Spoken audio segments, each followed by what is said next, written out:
Boa tarde a todos. Eu estou muito lisonjeada hoje de receber a Daniela Parra, que ela vai conversar um pouquinho conosco. Já vi que tem várias pessoas entrando, eu espero que vocês aproveitem bastante. E eu aproveito a oportunidade para dizer que vocês podem fazer perguntas e que ao final ela vai responder a todos, com certeza. E eu vou permitir que ela se apresente agora e fale sobre a formação, que a Dani é uma excelente profissional, ela está sempre contribuindo com o curso de psicologia, e muito obrigada, viu, Dani, de você ter aceito esse convite, nós ficamos muito felizes e ansiosos para ouvir você falar, viu? Boa tarde, Elaine, muito obrigada pelo convite. Eu me sinto muito privilegiada quando eu posso contribuir dentro da área da psicologia e mesmo de pessoas que não são da área da psicologia para ampliar a sua visão de mundo e ajudar as pessoas, né? Principalmente nesse momento que a gente está vivendo. Então, deixa eu me apresentar antes de começar a falar e a gente poder interagir. Eu sou psicóloga e psicoterapeuta corporal há 25 anos, né? Há 25 anos que eu também trabalho na linha corporal. Eu vim para Ribeirão Preto há 25 anos atrás para fazer essa formação no Instituto Lumen aqui de Ribeirão e estou aqui até hoje. Então, eu fiz o básico e fiz bioenergética, biossíntese e biossistêmica, que são formações internacionais, cada uma trabalha o corpo de uma maneira, tem o seu corpo teórico também, mas, ao mesmo tempo, todas buscam o mesmo objetivo, que é integrar o ser humano, é ajudar a entrar em contato com os sentimentos, desbloquear suas tensões musculares, porque é aí que estão nossas emoções também, para ajudar a gente poder ficar com o coração mais aberto para a vida, para se sentir mais fortalecido para lidar com as questões, né? Com os nossos problemas, com as nossas dificuldades. E então, o que eu tinha pensado, né, quando a Elaine me convidou, se eu poderia falar alguma coisa de como a psicoterapia corporal podia contribuir nesse momento, né? Então, eu sugeri a ela que a gente falasse das emoções e do corpo e como isso se dá. E daí falar um pouco da questão da pandemia nesse momento. Então, antes de falar mais focado na pandemia, eu queria dizer assim, que as emoções, os nossos sentimentos, os nossos pensamentos, todos estão no nosso corpo, né? A gente sente isso nos nossos músculos, nas nossas vísceras, por exemplo, para vocês entenderem melhor, quando a gente tem um frio na barriga, provavelmente a gente pode estar sentindo um medo nas nossas vísceras. Quando a gente tem tensão muito forte no pescoço, nas costas, provavelmente tem algum sentimento que está habitando esse corpo de questões atuais, e o pressuposto dessas linhas também é que a gente traz uma memória corporal, um histórico de emoções registradas no nosso corpo desde as nossas idades mais tenras lá atrás, né? Então, as nossas emoções estão no nosso corpo. E o que pode ocasionar o adoecimento não é o único fator, não é só o emocional. Isso é muito importante se falar, porque a psicossomática hoje trabalha com vários fatores causadores das doenças. E um deles é o emocional. Por quê? Porque o emocional, quando a gente está abalado, quando a gente, por exemplo, está confinado, quando a gente passa alguma situação difícil na nossa vida, o nosso sistema imunológico, ele fica mais fragilizado, a gente fica se sentindo mais vulnerável. E aí, provavelmente, a gente fica mais aberto para adoecer, mas não como fator único, como um dos. Porque, por exemplo, o vírus, gente, é algo externo, é um agente externo que está chegando para a gente, então não é algo do nosso emocional. A gente pode estar mais fragilizado, com mais medo por conta disso, mas ele é um fator externo que está chegando e pode nos adoecer, né? É muito importante, quando a gente fala de saúde, a gente entender que não é o contrário de doença. né? Ela pulsa, né? Nós somos seres que pulsamos entre a doença e a saúde, né? A vida e a morte. Elas são dialéticas, elas existem juntas, né? Porque às vezes o adoecimento não é físico, mas a gente vê, pelo menos no consultório, que a pessoa está doente em outras questões. Às vezes no seu relacionamento, às vezes no jeito que ela leva a vida. Então, a doença ela não se apresenta só no físico. Quando ela se apresenta no físico, é porque o corpo, né? Porque corpo e mente é visto como um só, tá? Não tem essa cisão. Então, quando ela se apresenta no corpo, é porque aquela emoção, aquela vivência não foi suficiente, nós não demos conta o suficiente, não elaboramos o suficiente, ela precisou sair no sintoma. É como se o sintoma fosse um palco, né, da expressão do nosso conflito, que por algum motivo a gente não conseguiu tá elaborando. Às vezes foi demais para a gente até lidou bem com a situação, mas foi tão intenso que é como se tivesse para o corpo, por exemplo, uma gripe forte ou uma doença grave, é um jeito do corpo expressar, às vezes, aquela emoção que eu não estava podendo ver, não porque eu não quisesse, mas porque estava inconsciente para mim, porque era muito intenso para mim, né? Porque eu estou falando disso, eu pensei uma coisa agora, às vezes, é interessante falar isso, parece contraditório, mas não é. A gente precisa ficar doente para ter saúde. Eu que estou falando com isso, né? Que às vezes, já vi muito caso assim aqui na clínica, que às vezes, através de uma doença, é que a pessoa começa a se cuidar melhor. Ou através de uma doença que ela começa a rever sua vida, né? E quantas doenças graves que as pessoas falam, sem essa doença, se eu não tivesse passado por isso, eu não estaria sendo a pessoa que eu sou hoje, eu não teria seguido o caminho que eu estou seguindo. E aí entra um pouco no que a biossíntese fala, que o trauma, a questão do trauma, né, além de ele ser difícil de ser passado, os recursos que nós vamos desenvolver a partir deles que vai determinar como que a gente vai levar a nossa vida. Porque se a gente consegue desenvolver recursos, que nem eu estava dizendo, de uma doença grave, e abrir a nossa vida e transformar, ou seguir um caminho que eu não tinha coragem antes, eu estou no caminho da saúde, né? E aí, pensando, né, nisso, nesse contexto que eu queria dizer antes, falando da pandemia agora, né?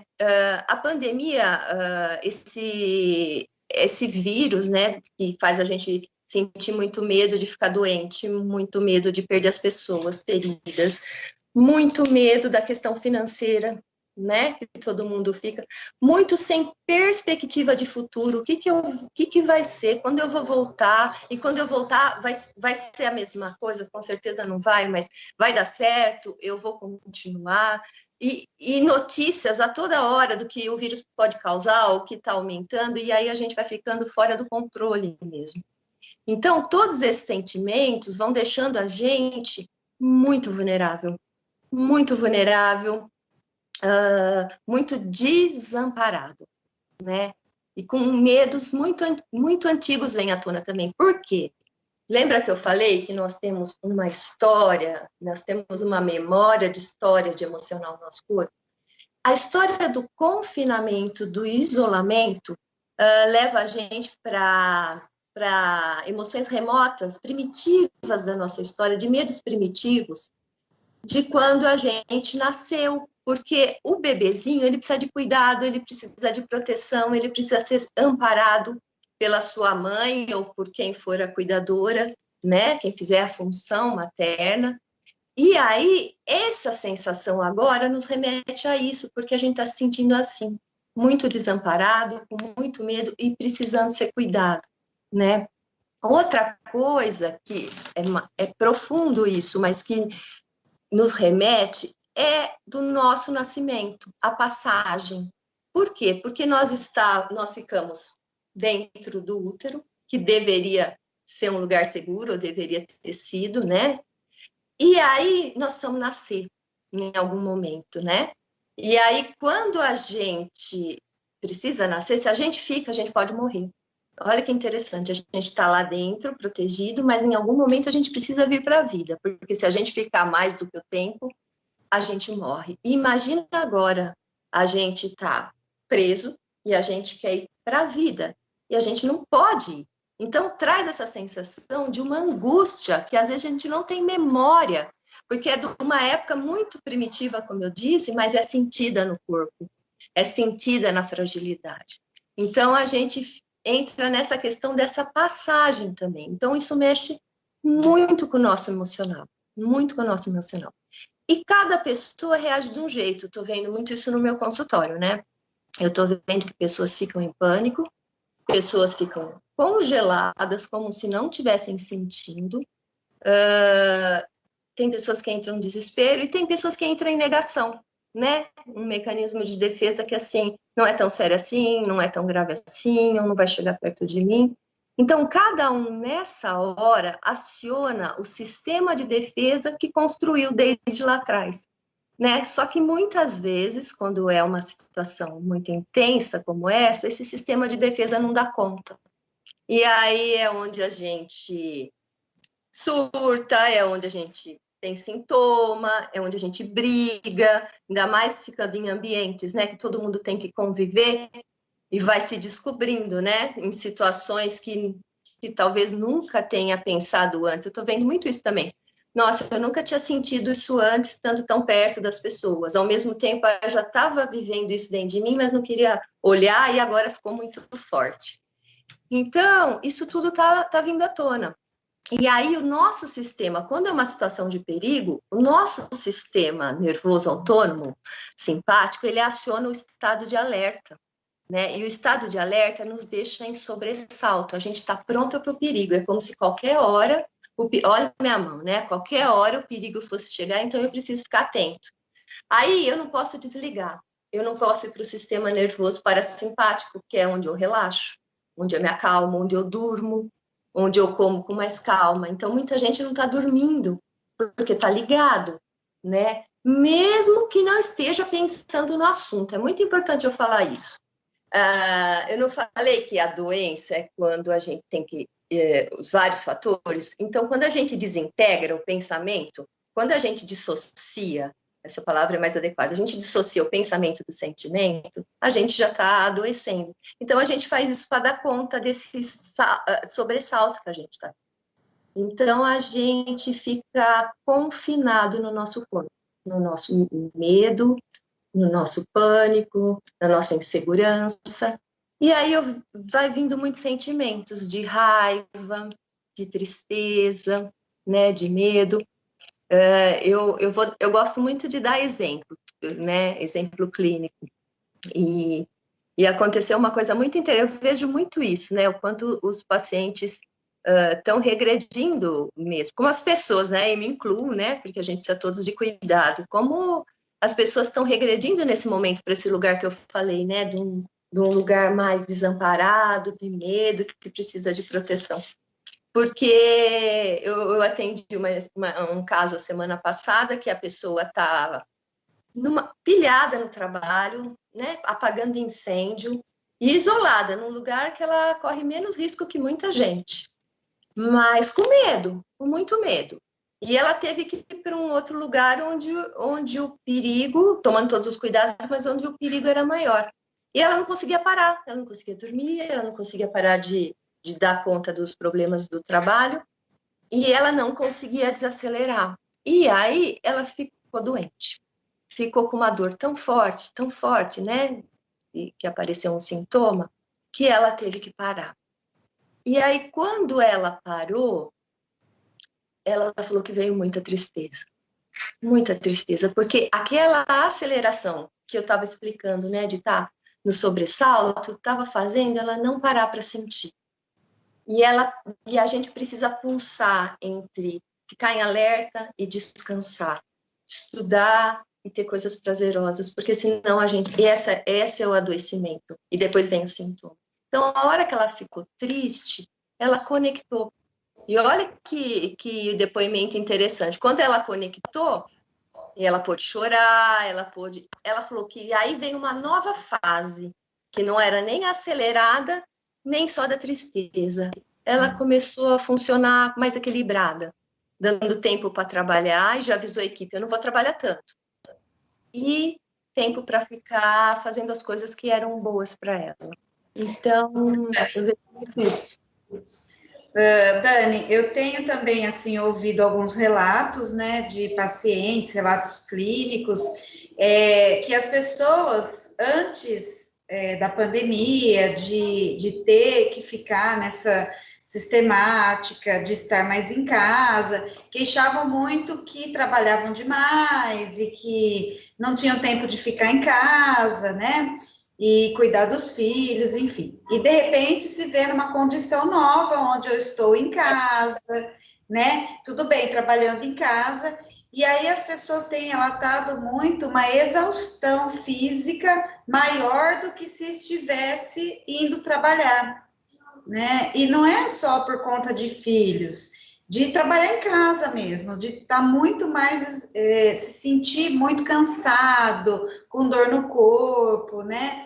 E quanto a partir desse isolamento que aconteceu, as pessoas passaram a valorizar outras coisas, né? Sim. O quanto isso é interessante, né? Eu sempre falo que às vezes a gente precisa ter uma regressão para ter a progressão. Vai muito de encontro com isso que você falou, né? Sim. Isso é a pulsação, isso é a polaridade, que na verdade a saúde está em a gente fluir na polaridade, a gente pulsar, a gente não está fixado em polo nenhum. Nem, por exemplo, numa alegria o tempo todo, que é irreal, e nem na tristeza, por exemplo, numa depressão mais profunda, é pulsar. Mas dentro do que você falou, do corpo mais cansado, quem está trabalhando em casa e está usando, então tem várias questões, que nem a saúde que eu falei, não é só emocional. Quem está em casa e está trabalhando com o computador, com a internet, tem um cansaço real, eu estou sentindo isso, né, porque eu estou atendendo online, da tela, né, tem ondas, né, da tela, da energia, que isso afeta o físico, sim, a gente fica mais atento, sim, e isso é um fator. Outro fator, você falou, não é por causa de cuidar de filho, talvez não seja, mas algumas pessoas estão tendo relações mais próximas. Isso mexe com o emocional, isso traz um cansaço emocional, e o cansaço emocional é sentido no físico. De coisas que antes, que nem eu dei o exemplo da paciente que não parava para sentir, não que ela não estivesse cansada, mas a hora que para, a hora que está em casa e cuidando, sente. Então está vindo um cansaço nas relações de vínculo, como é que é estar em contato, ou como é que é sentir aquele contato que eu achei que era assim e às vezes era mais distante do que eu pensava, né? E isso traz uma questão emocional. Agora, a nível do corpo, o que acontece com as emoções que eu falei lá no comecinho? Elas estão no nosso corpo nas tensões musculares. Então, todo esse medo, todo esse desamparo, todo esse não saber o que vai ser, faz a gente respirar menos. E a respiração é um conceito fundamental nas psicoterapias corporais, porque se eu respiro menos, eu tenho menos oxigênio no meu corpo, eu tenho menos combustão, consequentemente, eu tenho menos energia. Então, eu vou me sentir mais cansada. Isso por um aspecto. No outro aspecto, as tensões que estão onde estão as emoções, elas vão encurtar minha respiração, porque eu vou segurar. É só a gente fazer quem estiver assistindo, faz uma postura mais enrijecida, vai sentir que está respirando menos e vai fechar mais o corpo, o músculo vai ficar tenso. Isso diminui a vitalidade e dá uma sensação de cansaço muito grande. Então, um dos recursos que a gente usa dentro da psicoterapia corporal, além de todos os exercícios, é a respiração.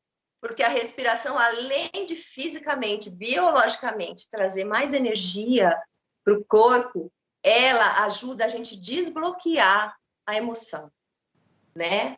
Ela ajuda a gente a desbloquear aquele músculo, às vezes fica preso em nódulos dentro da gente, né? Nos nossos músculos, a emoção. E quando eu respiro, flui, a energia flui, o sangue flui, e aí eu desbloqueio. E aí pode ser que venha uma expressão de choro, ou de alívio, ou de um riso, né? Então, a respiração profunda, que é no nosso abdômen, né? E às vezes ela fica parada aqui no diafragma, quando eu falo assim, ai, não desce a respiração. Ou tá apertado, porque às vezes eu tô angustiado. E às vezes eu tô bloqueando essa sensação aqui, né? Eu tô bloqueando muscularmente a respiração, não é porque eu quero, mas por defesa no diafragma, e aí a respiração não deixa até a barriga. E na barriga é onde estão os nossos medos. Então, para não sentir medo, eu bloqueio, mas ao mesmo tempo eu não sinto alívio. Porque qualquer emoção, medo, tristeza, alegria, prazer, amor, estão no mesmo canal dentro da gente. Então, se eu fecho para não sentir dor, eu também não sinto coisas boas na sua intensidade. Então, a respiração, junto com os exercícios, que não são simplesmente catarse dentro da psicoterapia corporal, né? Quem sabe um dia, Elaine, a gente faz uma live de trabalho corporal. Eu falei, a gente estava conversando antes, eu falei para ela, eu tenho um grupo de 20 anos, e eu dou muitos grupos que eu faço trabalho só de corpo, né? Não da parte da psicoterapia. No consultório, sim, mas nos grupos é mais trabalho corporal e um tema. Então, tem o stool, tem a raquete, tem o colchão, então tem muitos exercícios e tem dessas outras linhas da biossistêmica, da biossíntese, são exercícios às vezes mais sutis, não que não possam ser fortes também, e que ajudam, através do movimento do corpo e da respiração, a gente desbloquear a emoção e a energia que estava presa. Então, eu me sinto mais animado, menos cansado. Por isso, eu sempre falo para os meus pacientes, às vezes não quero fazer trabalho corporal, ou o grupo fala, porque o grupo é à noite, hoje eu estou cansada. Mas quando a gente não abre os canais de tensão dentro da gente e não deixa a energia fluir, a gente não descansa de verdade. É aquela sensação que eu acordo cansado. Então, quando eu faço a energia fluir, quando eu tenho uma expressão dessa energia, pode ser, que nem eu falei, com uma emoção, ou de soltar um som, ou de respirar, eu descanso mais.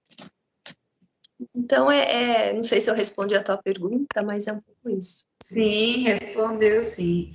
É muito interessante, né, como a gente sente realmente esse cansaço, sente que o nosso corpo, ele precisa fazer algo diferente, né, interessante. Eu também tenho visto muitas pessoas procurar mais fazer exercícios em casa, coisa que não fazia, dançar andar pela casa, fazer alguma atividade de relaxamento. As pessoas têm procurado muito isso, né? Para sentir mesmo mais essa harmonia corporal, e isso é importante, né? Nesse momento. Sim, e isso é muito importante para a saúde, e dentro da psicoterapia corporal, esses exercícios são feitos com consciência. Então, a gente busca uma sensibilização e uma consciência do que está bloqueado, né? Então, a gente trabalha os anéis de tensão e de que está bloqueado, que emoção pode estar bloqueada no meu corpo. Então, tem todo esse significado profundo também, né?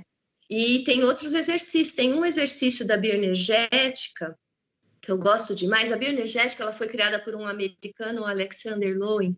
Ele morreu com 97 anos, e ele fazia esses exercícios todo dia, ele e a mulher dele. Então, ele criou esses exercícios, e ele tem um exercício junto com além da respiração, tem vários, mas um que chama grounding, né? A gente trabalha muito esse conceito de grounding, que é estar nas suas pernas, que é estar pisando no seu chão, é estar seguro do lugar que eu ocupo, né? É como se fosse um enraizamento. Ele é uma postura corporal, né? Que a gente fica em pé, a gente dobra os joelhos e deixa o peso do corpo ir para os pés igualmente. E aí tem variações desse exercício, né? Buscando, às vezes, e geralmente, depois que a gente faz algum tempo, vem uma vibração involuntária.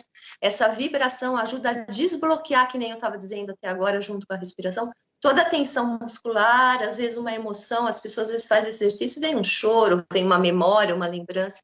E esse exercício, ele é muito importante, porque a gente faz ele fisicamente, mas a gente está trabalhando psicologicamente, né, também, o enraizamento da pessoa nas suas próprias pernas, ser segura no lugar que ocupa na vida, né? E isso ajuda muito. Então, toda vez que a gente está trabalhando o corpo, a gente está trabalhando o psíquico, a gente está trabalhando o lado emocional. Não tem essa separação. Um influencia no outro o tempo todo. A emoção no corpo, o corpo na emoção, né? Então, o ground é um exercício.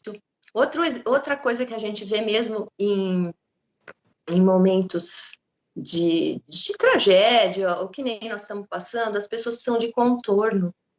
Porque no momento de muita dificuldade, de muito medo, a gente tem a sensação que algumas pessoas que perdeu o limite do corpo, né? E como se elas ficassem perdidas, como se elas se sentissem sem grounding, sem, né, se sentir segura. Então, tem exercícios também de contorno. E aí, não é só o psicólogo, né? Às vezes você está em casa, você está com teus filhos, você está com teu parceiro, sei lá com quem, né? Às vezes, nesse momento, a gente fala de quem pode abraçar, abraça, também de fazer contorno, ou de fazer toques, porque isso faz a gente presentificar. Porque uma das questões muito importantes desse momento, apesar de toda a situação difícil, é que a gente, acho que nunca foi obrigado tanto a estar no aqui e agora, né? Porque ou a gente vive no passado, nas questões que a gente sofreu, e que são importantes, e que têm que ser vistas, têm que ser elaboradas, ou a gente vive uma vida do futuro que nem existiu ainda, né?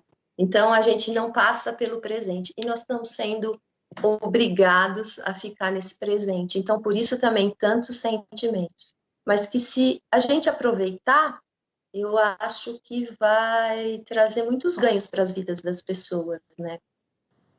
Então é isso. Tem um monte de coisa para falar. Não sei se você quer perguntar, se... Não, pode falar, Dani. Assim, se você também tiver dicas, né, para passar para as pessoas, né, além do toque, né, de quando você pode. Respiração, o toque. Outra coisa importante, né? Eu estou falando de coisas do consultório, mas eu acho que as pessoas podem aproveitar do seu jeito também. A gente precisa, né? A biossistêmica é outra linha lá que eu fiz a especialização e fala muito disso.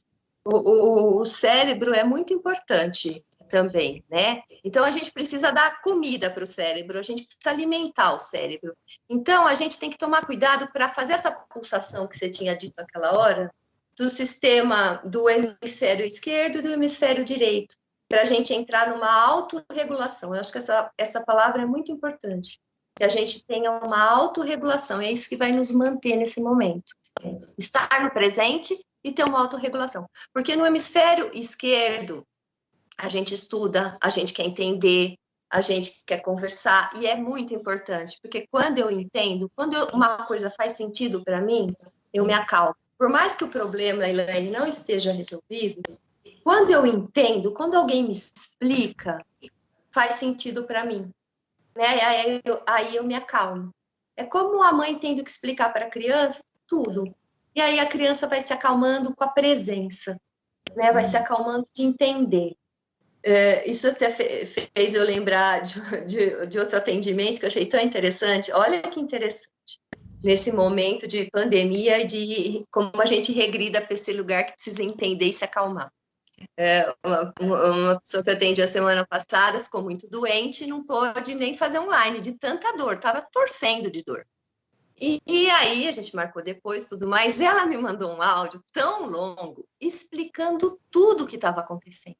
Então, eu passei mal assim, e agora eu levantei agora, e agora eu abri o pão, agora eu pus manteiga no meio do pão, agora eu pus na chapa, e agora tá torcendo. Detalhes. E aí eu fui pensando, olha que interessante, né? É como se precisasse me comunicar todos os passos, que nem criança precisa contar, para a mãe dar um retorno, para estar junto. Era o jeito, já que a gente não ia poder estar junto nem na tela, então, o jeito de estar junto era contar, como que nem criança contando, eu fui na escola, aconteceu isso, isso, isso, isso, para estar junto, né? Então, esse entendimento, esse diálogo acalma. Mas, ao mesmo tempo, esse é o hemisfério esquerdo. No hemisfério direito, a gente precisa pulsar, e é a hora de ir para o corpo, cada um do jeito que pode. Fazer uma coisa gostosa, dançar, né? Fazer uma atividade boa para você, não fazer nada, né? Então, se a gente não pode fazer essa pulsação a nível de hemisfério cerebral, a gente não fica bem nesse momento. Então, esse é um outro recurso que a gente pode usar, né? O Borella diz, eu tive um treinamento com ele, né, há uns 5 anos atrás, e ele estava falando muito de dançar também. E porque quando nós estamos com medo, a nossa perna fica rígida, o músculo, literalmente, né? Eu vejo muito isso no consultório. Quando a gente pode dançar, a gente solta esse músculo naturalmente, porque a energia flui, o oxigênio entra, e aí eu resgato um sentimento da alegria da criança. Aí meu estado de humor melhora também, né? Então, quando a gente também pode ter a chance de ver o mundo de outro jeito, eu acalmo meu emocional. Então, isso é um outro recurso, né? Outra coisa que a gente usa, né? Eu não sei se alguns psicólogos, né, Elaine, estão assistindo, um estudante, dentro da psicoterapia corporal, um dos recursos que a gente usa é fazer uma imaginação de um lugar seguro, sabe? Num momento de tanta insegurança, é ajudar o paciente a ser levado para um lugar seguro, um lugar onde eu sinto paz, né? O Boadella fala isso também, nós precisamos ter um refúgio, né? Tem gente que é num parque, tem gente que é em algum canto de casa, eu preciso ter um lugar do meu refúgio, então um lugar de segurança. E se eu não posso ter fisicamente, eu posso ir para o mundo da imaginação, isso me acalma, né? Então isso é um outro recurso. E é muito interessante, né, Dani, porque as pessoas fazem somatizações e muitas vezes não se dão conta de que aquele sentimento que ela tem no corpo é uma somatização, né? Isso é algo também importante. E a gente vê, por exemplo, pessoas que estão sentindo falta de ar, porque é uma, né, das características aí da doença, e fala, nossa, eu nem saí de casa, agora eu acho que eu tô com coronavírus, eu tô sentindo falta de ar, eu não me sinto bem, ou é uma coisa que você colocou muito importante, né, às vezes a gente se prende, fica muito em noticiário, redes sociais, e a gente acaba não experimentando esse tempo que a gente tem para coisas que vão realmente trazer coisas boas para nós, né? E acho que vale a pena repensar isso. Que é claro que nós temos que buscar os noticiários, saber, né, como é que andam a nossa cidade, as providências, né, o que nós podemos fazer, enfim, a gente tem que saber essas coisas. Mas não é só isso, né? A gente tem que aproveitar esse momento para outras atividades, porque senão ocorrem sim as somatizações, né?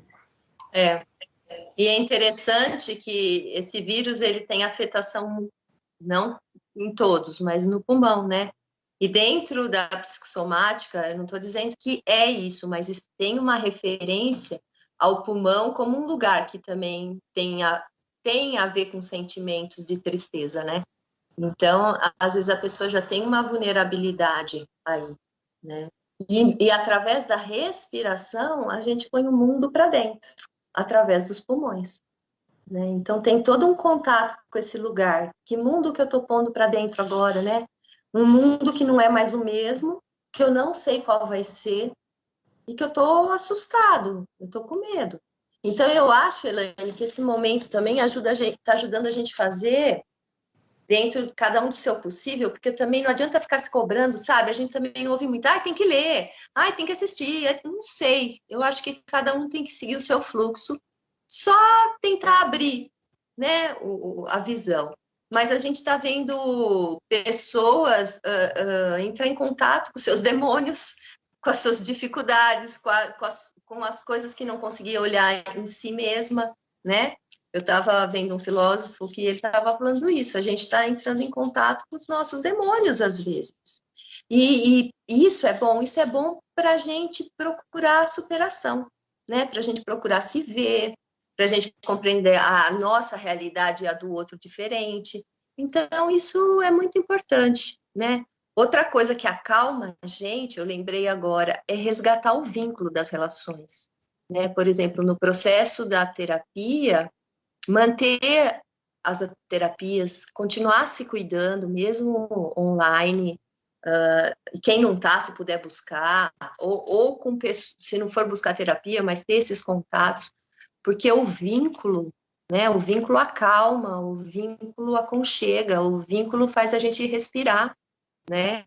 Eu estava atendendo, logo que começou tudo isso, eu via que uma pessoa que eu atendo não olhava, não conseguia olhar, e eu conheço há muitos anos, então eu via que não estava bem. Aí quando eu pedi para ela olhar e se aproximar, assim, né, para a gente se olhar, aí começou a chorar muito, porque ela estava com medo de sentir o próprio medo, né?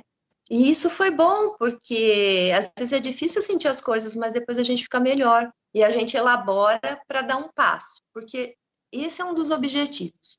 Não é sentir só para sentir, né? É como eu sinto aquilo, como o outro empatiza comigo, né? Porque a empatia nesse momento é muito importante, e como eu vou transformar isso em ação boa para mim, que pode não ser boa para você e que pode ser boa para outra pessoa. Então tem pessoas que estão voltando a pintar, né? Tem pessoas que estão fazendo coisas que é onde elas estão canalizando. Outra tá vindo muito nos sonhos também, né?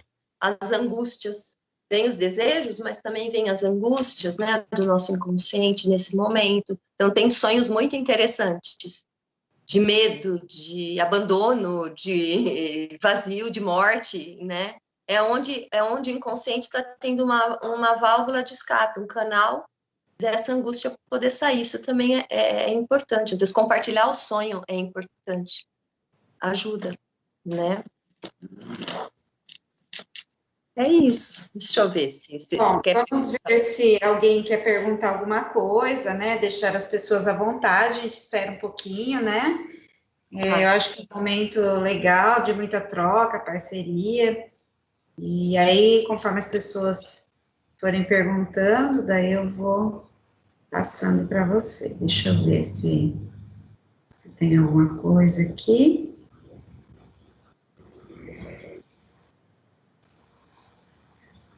Vamos.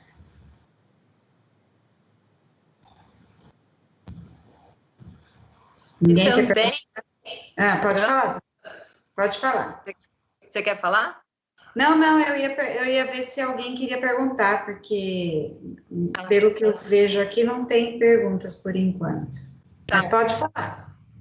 Não, eu ia falar um outro fator importante nesse momento, que é assim, ó, isso o Lowen diz, que onde há vida, há esperança.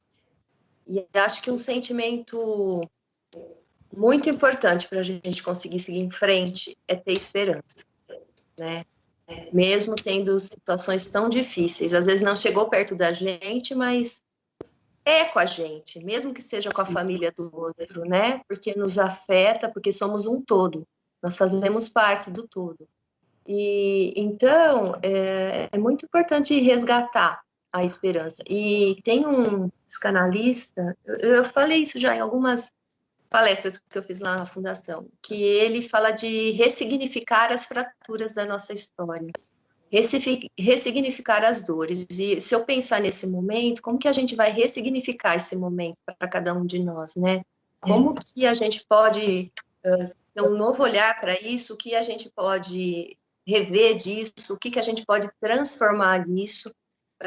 A gente estava, a hora que a gente só estava nós conversando, a gente estava brincando, né, com o técnico, que as pessoas precisam falar, e o Safra fala isso, as pessoas precisam se comunicar, elas precisam contar suas histórias, porque, Elaine, uma outra coisa importante, a gente estava muito individualista, né, muito na tecnologia, agora nós estamos fazendo outro uso, olha que interessante, né, as pessoas, o ser humano, ele é comunitário, o ser humano, ele é relacional, então a gente precisa resgatar isso, né? E ele diz uma coisa que eu acho muito linda, que só há esperança, né? Só há possibilidade de esperança na relação com o outro. Porque quando o outro olha para mim e vê que eu existo e eu existo para o outro, né? Aí eu me sinto vivo. Então, se o outro me vê, eu me sinto existindo. Então, eu preciso do outro. E ele diz uma coisa que é muito interessante, que o terapeuta é o representante daquilo que eu ainda não construí. Então, ele vai ser a ponte para eu construir a esperança, que vai ser um sonho novo, né? Uma nova possibilidade, uma mudança na vida, uma recuperação de algumas coisas. Então, e resgatar essa humanidade, essa hospitalidade, essa gentileza. Eu acho que isso vai ajudar muito nesse momento, né? A compaixão, se a gente pode empatizar com a dor do outro, isso já nos deixa próximo. Mas e se sentindo pertencente, né? Porque a gente também precisa sentir que a gente pertence. E nós estamos no mesmo barco, né? Clientes, terapeutas, isso nos humaniza mais, né, Elaine? Você que trabalha nessa área. Isso nos humaniza mais. Não quer dizer que a gente não está no lugar de ajuda, né? Então, é muito importante a gente, além dessas fraturas, ressignificar a nossa vida e, na presença do outro, né, olhar muito para isso, que é onde eu vou resgatar a esperança de continuar vivendo e daquilo que eu vou ainda construir, ou estou começando a construir. Eu preciso do outro para isso, né? Eu acho que essa palavra define muito esse momento, ressignificação. Eu acho que é o que está acontecendo com as pessoas, ressignificando as suas vidas. E isso é muito bom a gente poder fazer isso, a gente ter essa oportunidade. O momento não é bom, obviamente, né? É um sofrimento, muita preocupação, mas a gente tem que procurar sempre o crescimento também diante das adversidades, né? E aproveitar para se ressignificar mesmo. Repensar a nossa vida, repensar as nossas coisas e tentar fazer de uma forma diferente. Provavelmente tem coisas que vão continuar igual, porque nós já passamos muita coisa. Nós, talvez não nossa geração, mas o mundo passou guerras, pandemias e muitas coisas não, né, aconteceram depois e foram ruins ainda, né, vindo do ser humano. Mas eu acho que se a gente conseguir, né, pelo menos fazer algumas modificações, né, se a gente conseguir olhar frestas dentro desse todo e que a gente pode ressignificar e sentir a esperança, isso no corpo, a esperança, o Loi fala de corporificar, né? Sentir a esperança no corpo é uma sensação de vida, né? Respirar a esperança no corpo, às vezes não tem nem palavras, mas é uma sensação sem igual, sabe? De sentir que vale a pena, que vale a pena. Sentir o coração aberto para a vida, para o amor, para as pessoas, né? Não tem palavras, mas é uma sensação muito importante, maravilhosa. A Amanda colocou aqui que ela não tem dúvidas, né, mas gostaria de falar que ela achou muito interessante as dicas e a explicação do que certas sensações nos causam. Como já foi dito, quando entendemos o que acontece, tudo fica mais leve. Estou tendo muitas crises de ansiedade nessa quarentena e às vezes é tão do nada que nem entendo o que causou, mas agora ficou tudo mais claro. Obrigada. Deixa eu falar, ela não perguntou, mas eu vou falar uma coisa. A ansiedade é uma sensação de um medo que eu não estou entendendo, né?